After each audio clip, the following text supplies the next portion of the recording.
एकादशी का व्रत करने में बहुत ही कुशल श्री अम्बरीश राजा। देखो भगवान अपने भक्तों के लिए कुछ भी कर सकते हैं, ध्यान से सुनना। हम नहीं समझ पाते भगवान की करुणा को, हम नहीं समझ पाते भगवान की कृपा को, जीव भटक जाता है। क्यों? विश्वास नहीं है ना, छोटी छोटी चीजों में ही डगमगा जाता है। लेकिन छोटी छोटी चीजों में डगमगाओ मत, धैर्य रखो। आपको एक बात सुनाते हैं। अम्बरीश राजा एकादशी का व्रत करते बड़े मन से, और वही अम्बरीश राजा एक बार एकादशी का व्रत कर रहे थे। उसी समय जब एकादशी के पारायण का समय आया तो दुर्वासा ऋषि उनके यहां पर आ गए कि हम तुम्हारा आतिथ्य स्वीकार करेंगे, हम तुम्हारे यहां भोजन करेंगे। बोल ठीक। तो राजा के यहां भोजन की तैयारी होने लगी और ये चले गए स्नान करने के लिए। अब इनको स्नान करने में हो गया विलंब, पारायण की अवधि होने लगी समाप्त। तो अगर पर त्रयोदशी लग गई तो गड़बड़ हो जाएगा, पारायण करना ही है तो क्या करें। ब्राह्मणों से पूछा महाराज जी क्या करें। उन्होंने कहा एक काम करो, वैसे धर्म तो ये नहीं कहता कि अतिथि को छोड़ के तुम पहले भोजन ग्रहण करो, लेकिन समय निकल जाएगा तो पारायण नहीं होगा, इसलिए बढ़िया है भगवान को भोग लगा के चरणामृत तुलसी दल ले लो, बस पारायण भी हो जाएगा और संत अतिथि सेवा भी हो जाएगी। अब इन्होंने ब्राह्मणों की बात मानकर तुलसी दल लिया। इनका तुलसी दल लेना हुआ, दुर्वासा जी का आना हुआ। और दुर्वासा जी का तो आप जानते ही हैं, बड़े विख्यात हैं काय में साप देने। जितने भी हमारे पुराण में सांप लगे हैं ना, 80% सरकार के अंदर चले। कम से कम 80% सांप दिए दुर्वासा ऋषि ने, इतने सांप देते हैं। ठीक है, तो उन्होंने देखा अच्छा तुमने हमारा अपमान कर दिया, हमें अपना अतिथि बनाकर भी तुमने हमसे पहले पारायण किया। उनको क्रोध आ गया और उन्होंने महाराज जटा उखाड़ी और उसमें से कृत्या नाम की राक्षसी को प्रकट किया।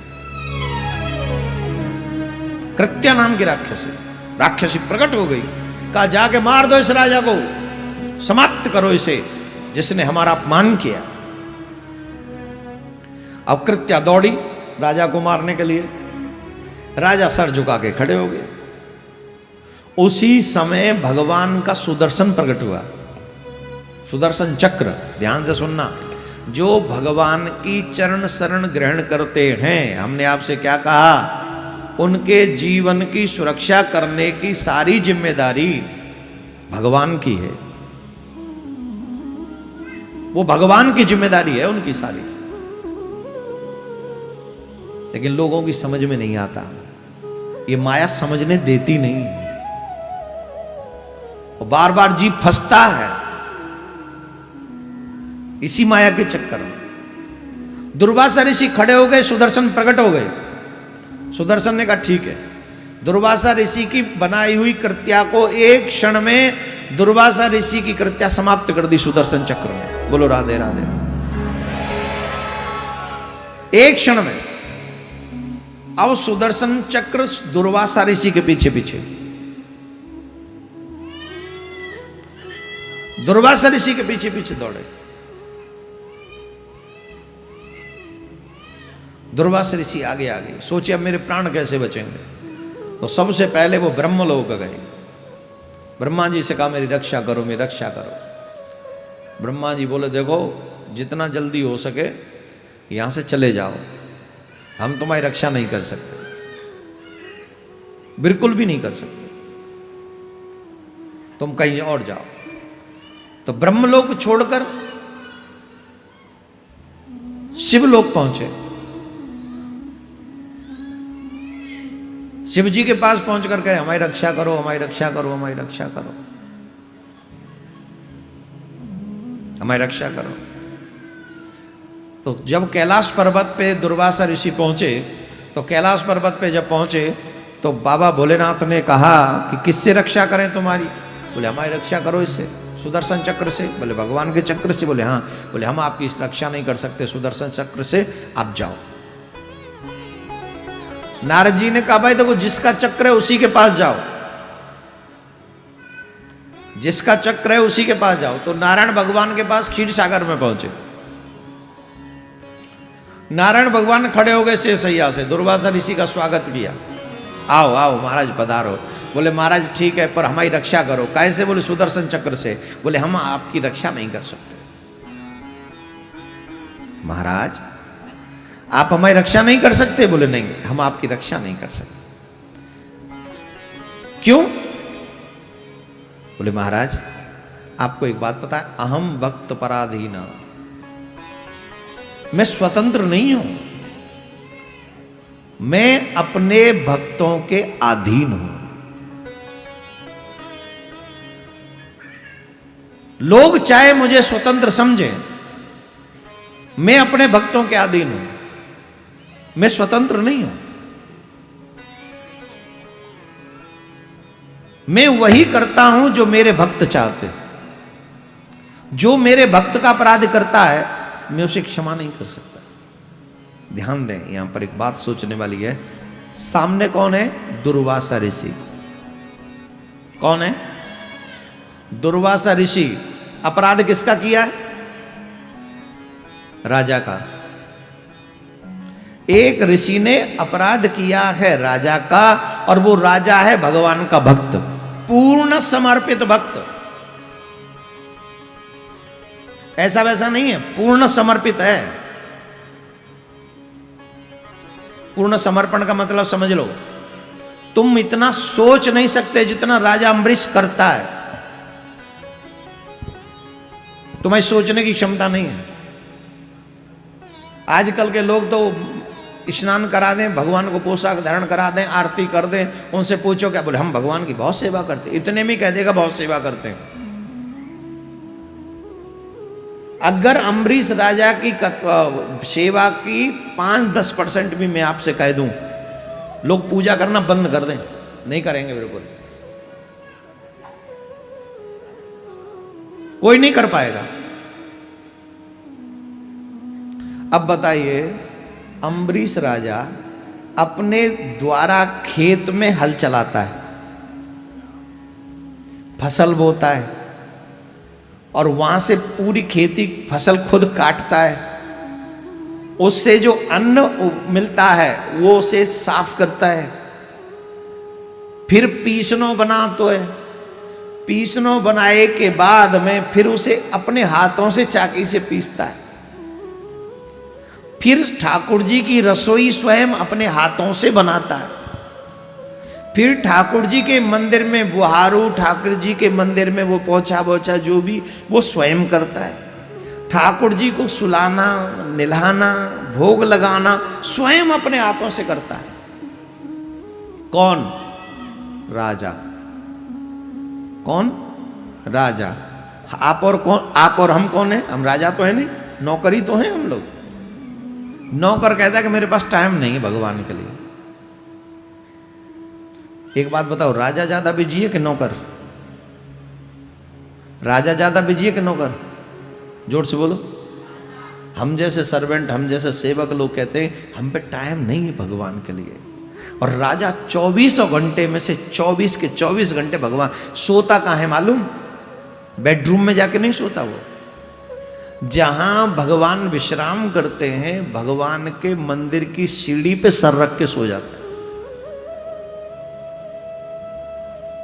वहीं मंदिर पे सीढ़ी पे सर रखा और सो गया।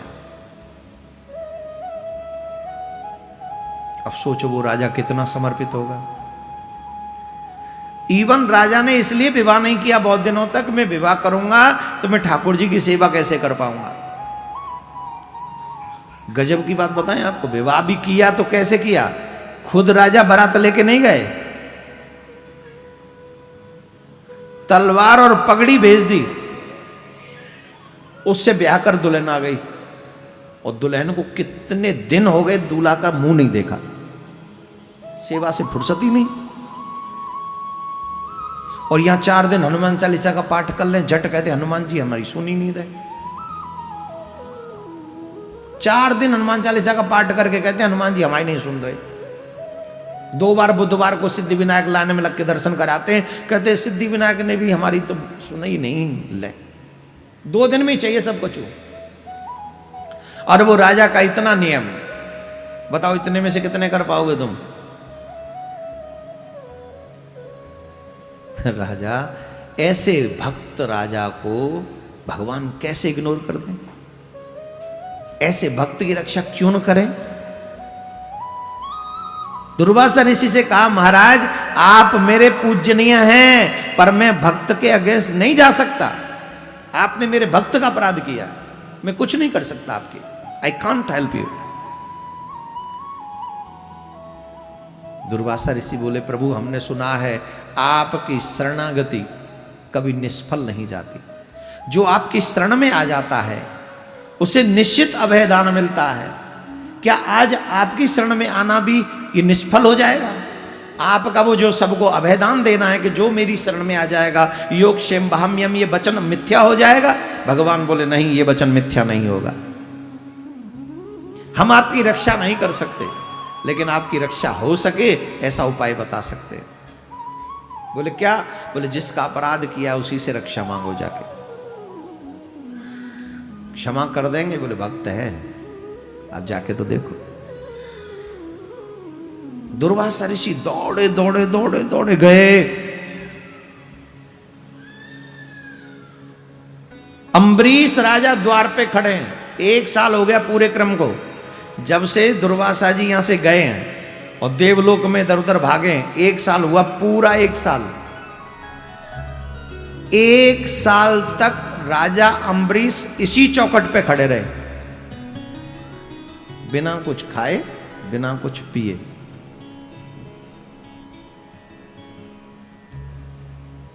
एक साल तक खड़े रहे और दुर्वासा ऋषि दौड़कर चरणों में गिरने लगे, राजा बचा, राजा बचा। राजा ने उठा के हृदय से लगा लिया, नाथ उल्टी गंगा मत बहाओ, आप मेरे पूज्यनीय हैं, आप मेरे पूज्यनीय हैं। राजा मुझे बचा ले, ये देख बाद में बात करियो, तू सेवा स्वामी सेवा की सब बाद में बात करेंगे, पहले ये सुदर्शन से बचा ले, मुझे जला देगा। दुर्वासा ऋषि के वाक्य सुनकर अम्बरीश राजा कहते हैं, हे सुदर्शन, अगर मैंने एक क्षण भी सच्चे मन से नारायण की सेवा की हो, एक क्षण भी सच्चे मन से अगर मैंने नारायण की सेवा की हो, तो आप शांत हो जाओ, आप शांत हो जाओ, दुर्वासा ऋषि को अभयदान दे दो। राजा का यह कहना था कि उसी समय सुदर्शन शांत हो गए। एक क्षण नहीं हुआ, एक क्षण में शांत। जो सुदर्शन शांत नहीं हुए ब्रह्मलोक में, जो सुदर्शन शांत नहीं हुए शिवलोक में, जो सुदर्शन शांत नहीं हुए क्षीर सागर में, वो सुदर्शन शांत हो गए भक्त के सानिध्य में आकर।